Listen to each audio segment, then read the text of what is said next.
انسانی کا ایک عظیم مقصد معرفت خداوندی ہے، اسی لیے انسانوں کو رب سے متعارف کرانے کے لیے انبیاء کرام کا سلسلہ جاری ہوا۔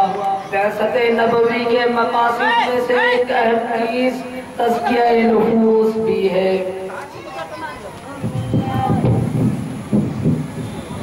اعوذ باللہ من الشیطان الرجیم، بسم اللہ الرحمن الرحیم۔ لقد من اللہ علی المؤمنین اذ بعث فیہم رسولا من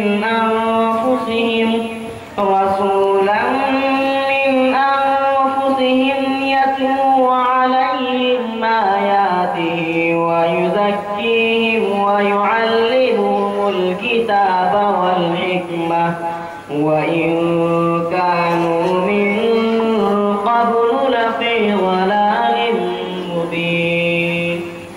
حقیقت یہ ہے کہ اللہ نے مومنوں پر بڑا احسان کیا کہ ان کے درمیان انہی میں سے ایک رسول بھیجا جو ان کے سامنے اللہ کی آیتوں کی تلاوت کرے، انہیں پاک صاف بنائے اور انہیں کتاب اور حکمت کی تعلیم دے، جبکہ یہ لوگ اس سے پہلے بھی کھلی گمراہی میں مبتلا تھے۔ تزکیہ نفس کے لیے ساتھ ہمارے سیئہ اور گناہوں سے اجتناب ضروری ہے، کیونکہ گناہ انسان کو انسانیت سے نکال کر بہیمیت یعنی حیوانیت تک پہنچا دیتا ہے۔ گناہ انسان کو آرام و آسائش سے نکال کر جہنم کے خوفناک مناظر کے سیر کراتا ہے۔ گناہ انسان کو خدا اور رسول کی نظر میں مغرور اور ناپسندیدہ بنا دیتا ہے۔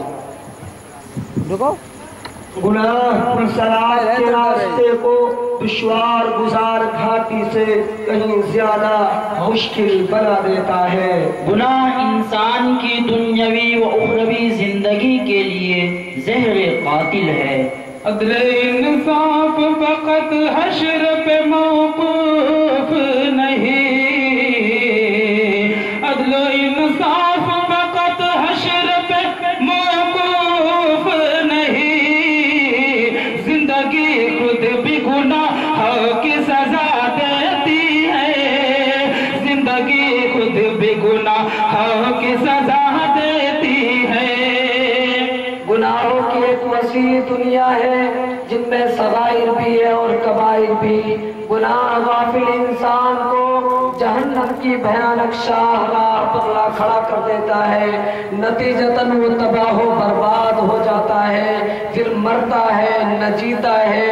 چنانچہ فرض نماز کا چھوڑنا، زکوٰۃ نہ دینا، فرض حج کی ادائیگی نہ کرنا کبیرہ گناہوں میں سے ہیں۔ بلا رخصت شرعی رمضان کا روزہ چھوڑنا، جھوٹی قسم کھانا، جھوٹ بولنا، رشتہ داروں سے قطع تعلق کرنا کبیرہ گناہوں میں سے ہے۔ کسب دنیا کے لیے دین کا علم حاصل کرنا اور علم دین کو چھپانا، اللہ کی گرفت سے بے خوف ہونا، نماز با جماعت کا اہتمام نہ کرنا کبیرہ گناہوں میں سے ہے۔ عالم کا اپنے علم پر عمل نہ کرنا، حاملین قرآن اور علماء کے حق میں بدگوئی کرنا کبیرہ گناہوں میں سے ہے۔ گناہ پر مدد کرنا اور اس پر آمادہ کرنا، قرآن کو بھول جانا، دکھاوے کے لیے اعمال کرنا کبیرہ گناہوں میں سے ہے۔ کسی بھی طرح سے ظلم کرنا، کسی محسن کی ناشکری کرنا، والدین کو تکلیف دینا کبیرہ گناہوں میں سے ہے۔